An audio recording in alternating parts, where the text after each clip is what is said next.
Tired. From what? This weekend, this week, Long week? this year.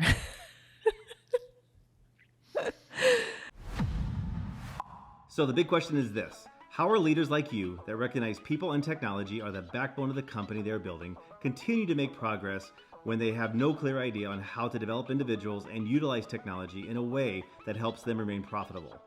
That is the question, and this podcast will give you the answers. This is Tom and Michaela, and welcome to the Heart and Hustle Podcast. What state am I in? And I don't mean like state as like a cuckoo. Like, I mean state as in like what physical state. Right. Yeah. Been in a lot of states the last few weeks. That's okay though. It is. It's good. Anyways, here we are. Here we are. Again.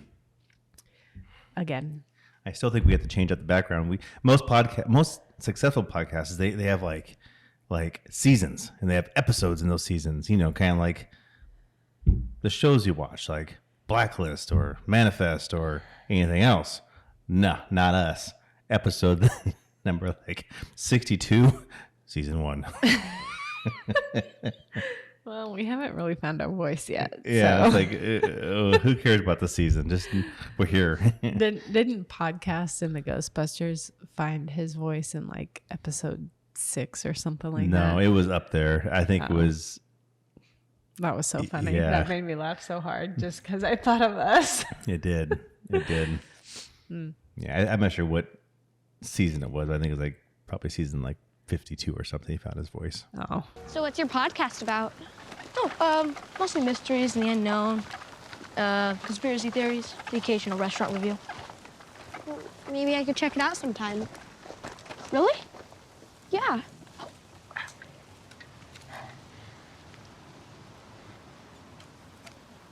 The show really finds its voice on episode 46. Okay. So, Grace. Grace. I'll give us Grace. There you go. We still haven't really found our voice yet, but here we are. Here we are. So I had a thought tonight, and I heard this. It was over, I don't know when. It was over this weekend. It was over, maybe it was Thursday or Friday, and it was, of course, a TikTok of all things. Of course. Probably at a stoplight, scrolling through my TikTok. And, well, let's take a step back.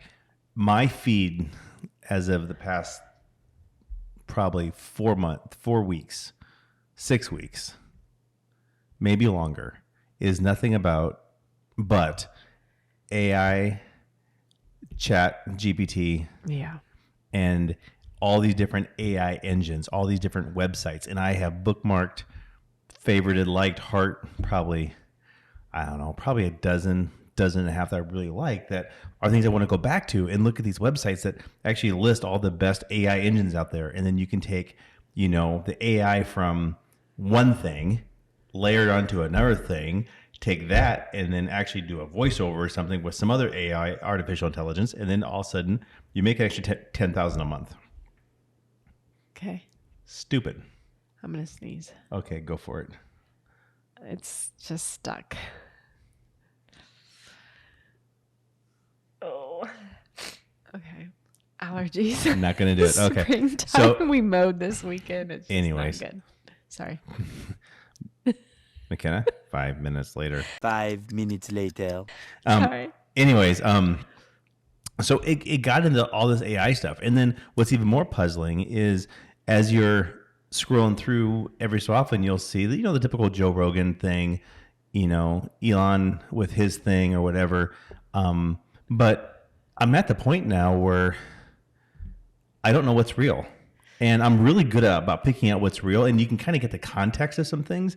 But it's at the point where it's Joe Rogan's podcast. It's his voice. It's his words all mixed up, mashed up. Some AI generated thing that's him talking about something that you know that he doesn't believe in or whatever it is, but is trying to get followers or mass adoption over whatever topic you're talking about. It's really flippin' scary because what is real?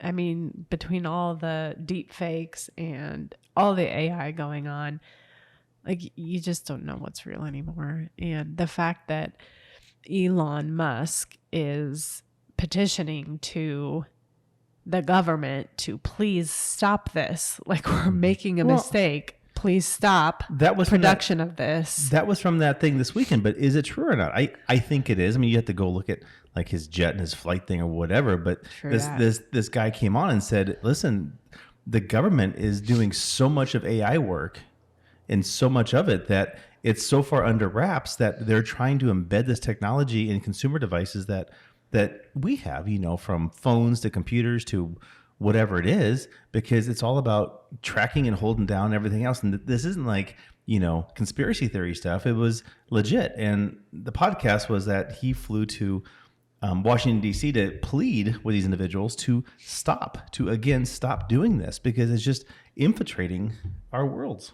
This is why Elon Musk flew to Washington this week to implore the government to put brakes on the development of AI. Because the smarty pants are now just figuring out the thing that I figured out 20 years ago, that the AI is about to unleash on us. Now, the government doesn't want me talking about this stuff. One, because they don't want anybody to know. But two, they probably already got it in place somewhere. Just like all the other super secret weapons they've already deployed, they don't want anybody else to know about them.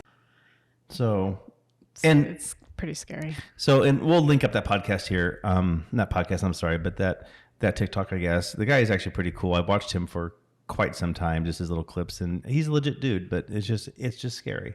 But then what really got me going was Microsoft has it with their stuff, with PowerPoint. You can do it on Google now with slides, but you can type in like literally one sentence over one topic, and it can auto-generate your entire presentation for you. Might be 15 pages, could be 20, PowerPoint slides or whatever it is, but it generates everything. Or you take the script from a talk like this podcast, and we should try it just for the fun of it. Take the words out of this podcast and tell AI to generate a presentation. You plug it into Google Slides and it grabs background images and whatever. So I could talk about being in, Hawaii with a tree behind me sitting on the beach, and then all of a sudden have AI generate that on a slide with me in the background. Yeah. Or in the foreground, whatever. You know what I mean? Got it. But where I'm going with all this stuff is I'm not sure if I'm really excited, and I mean like in a twisted sense, for this stuff to happen, or really scared. I'm not excited about it at all. I think we have so many issues with reality already, and it's just going to get worse. I think it's not good. Yeah, and I don't mean excited like I'm happy for it. I mean excited that you're gonna see in what I feel personally inside of my little circle that I live in. I am hoping that everybody that I know, competitor wise, and people that want to do business and kind of compete against us or do whatever they want to do, that they leverage AI to your eyebrows are falling on me. That they leverage. I'm worried about what's going to come out of your mouth. That they leverage it to the point where they're mass adopting it inside their companies and doing nothing but trying to generate sales or income or whatever it is based on AI.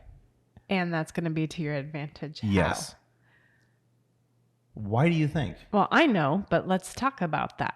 No, if you say what do you think? Because you bring realness and authenticity to the table, I think and you're catering to the people that we serve, and you're not about sales engines and shoving stuff down people's throats. But I don't want to go back and use that as a scapegoat of saying, hey, I don't like it or something. I think it's phenomenal.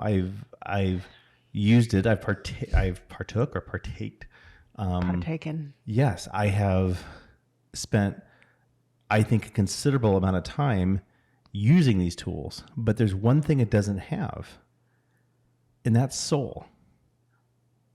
Right. It doesn't have it. That's and it wrap never up of what I was talking about. I know, and it just never will. And I look at every single thing that we have done or that how we're doing it. I'm hoping that my competitors leverage it. I'm hoping that they take down that path and they run as fast as they can with it. And I'm hoping they don't look back. because at the end of the day, they're going to forget how to communicate. And it's like my kids now, you know, you get to the point when your 7-year-old, your 8-year-old, your 10-year-olds, or whatever you have, their livelihood and their days are spent on devices, electronic devices. And as parents, you can try to pull them away if you want, but they gravitate back. There's never really a hack for it, but you kind of think, okay, I get that's the world that they're in, but when they actually have to communicate with people or get strawberries at the grocery store and not know how to talk to the person that's checking them out, assuming you're not at Walmart. That was funny. I think it's going to be very difficult. And I don't want to lose that trait that I have or that we have. Because when it comes down to technology and people, I mean, what you get is what you get. So there was an article today I read that it was on probably Yahoo News or something, but it was that on ChatGPT now, the people that are asking ChatGPT about, you know, diagnosis or medical or whatever it is, they're more satisfied with the responses they're getting from AI than they are their doctors. They're more satisfied with the responses that they're getting from AI than their doctors. That's because their doctors are Googling the same thing. Well, I think so, but I think also the doctors also have a whole different agenda. Like, I didn't know this the other day. I'm not going to say who because they probably listen in, but doctors get paid more money if the slice in your arm is bigger than an inch or a half inch or whatever. So they get paid by if I gash you in your arm right here and put a 7-inch wound in here, the doctors are going to get a lot more money for that than a 1-inch wound. Well, now don't get me wrong. I'm not saying that, of course, they're going to get more money because it takes more time, but no, they get more money from the powers to be, the medical, the insurance, whatever it is, based on the illness that's coming in. So sometimes when you come in with a gash that may hurt or a broken toe, they want to get you out the door. They don't care. Yeah. I mean, I worked for a psychologist's office for a while, and I mean, I don't know how many times per week we had catered in dinners and gifts and all kinds of things to push their medications. Yeah. It's to push the meds. Yeah, it's pretty disturbing. It is. And so it's like, of course, people are going to be happier with AI generated responses because they're getting real responses back versus here, take this drug and go home and call me, you know, in 3 weeks or to try to get that prescription. Or don't call me at all because I don't really care. Yeah. I mean, I forget, it was a family member somewhere in our weird tree that we have. And they went to a hospital and they had an ailment of whatever, and they basically, for the most part, I mean, it was like, oh, I have a headache, my heart hurts, so I'm having a heart attack. Nothing that drastic, but the response was, go home and soak your big toe in Epsom salt. You should be good. Yeah.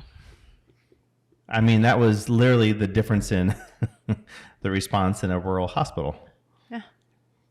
And they almost died. They almost died. So Anyways, that's why with me right now with AI that I'm really getting tired of the stuff in my feed. I will say that. You're going to have to change your algorithm. Start looking up information on how to care for plants. That's what's in my feed. Really? It's so soothing. Yes, it's just relaxing. You can watch people repot a plant and it's just refreshing. No, I'm sorry. I think I'd rather watch my dog shit. It's so nice. Like life, plants, like earth. Yeah. It's lovely. No, not for me. Okay. Well, yeah. To each his own. To each his own. So, anyways, that's my rant for the night about AI. Okay. That sounds good. What are your thoughts? On AI? No, I'm looking at the camera. What are your thoughts? Oh. You weren't asking me. No. Anyways, let me know your thoughts on AI. Like it, love it, kind of fun. It's obviously it's here to stay. It's probably going to overtake the world. We're probably all going to die. We're all going to die. Have you seen those crazy like robot fighter killer things? Yeah. Like that shit's coming. Yeah, it's just coming. It's coming. Birds aren't real. It's not a joke. Speaking of birds, for those of you who don't know, we were coming back from Florida this past week. Airplane got struck by a bird. Yeah. Airstrike. Bird strike. I don't Bird think. strike. I think it was a big bird too. Not big bird, but it was a big bird. I don't know what it was, but it was in the news. That was funny. Yeah. It wasn't funny to sit in the airport for 4 more hours, though. Yeah, the one guy behind us, I gotta get a car. I'm not gonna fly again. It's like, shut the hell up. Right. What do you Wait 4 hours, drive 22 hours. Yeah. Nah, I take. Yeah, we waited. We waited. Yep. All right, we're gonna wrap this sucker up. Head back in. All right. Is that it? Yep, that's it. As the pirate says, aye. Yeah. Supposed to be a pun on for AI, but whatever. Your dad jokes. They just never cease. They never cease. Okay. Bye. Bye.